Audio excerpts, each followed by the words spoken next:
Mahal, wait lang. Bumubuelo pa ako para may pera tayo mamaya.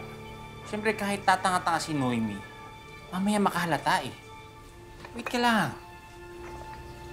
Workout muna ako. Okay ba?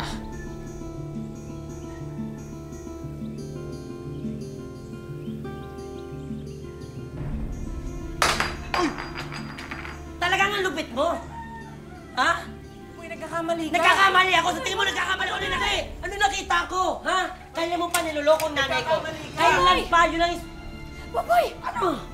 Ang boses mo ang lakas-lakas. Rinig na rinig sa kalsada. Ma, bakit hindi mo tanong ito magaling mong boyfriend? Hindi, wala naman kasi. Saglit lang! Saglit lang! Ma, narinig ko meron siyang kabidyo dyan. Wala ako. At tinawag ka niyang tanga. Wala akong sinasabing ganoon. Wala? O sige! Magpalusot ka! Magdahilan ka! Basta't galingan mo. Ma, nasa iyo na to. Kung maniniwala ka sa akin o sa kanya. Wala. Alis nga dyan. Alin? Sandali!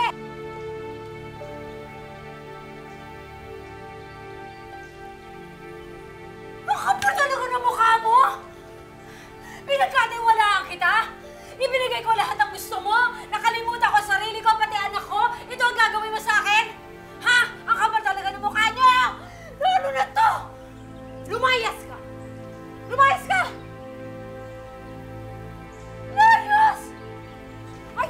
Hindi! Layas! Ay! Hindi mo pwede dalhin yung motor na yun dahil hindi sa'yo yan! Sa anak ko yan! Yung susi! Binili mo ito sa akin ah. Ay! Naku! Akong bumili niyan! Hindi mo pera! Susi! Ang susi!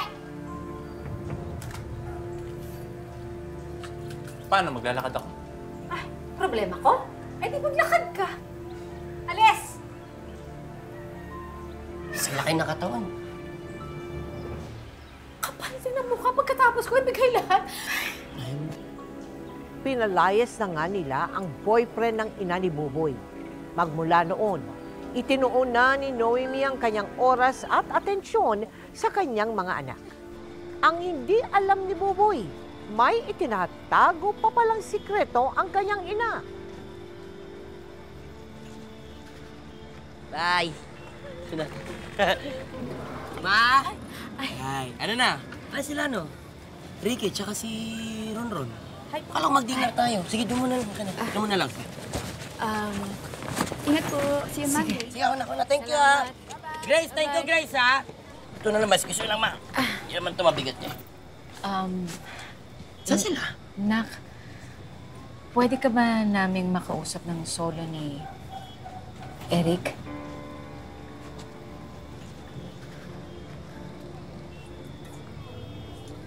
Hindi. Ma, niloloko na kayong paulit-ulit. Bulag-bulagan pa rin, ma. Anak, nangako naman na siya na hindi niya nagagawin yung kung ano man yung nangyari. Talaga? Naniwala kayo sa kanya? Naniwala kayo sa matatamis ng salita, ma? Sigurado kayo? Tama na, Noemi.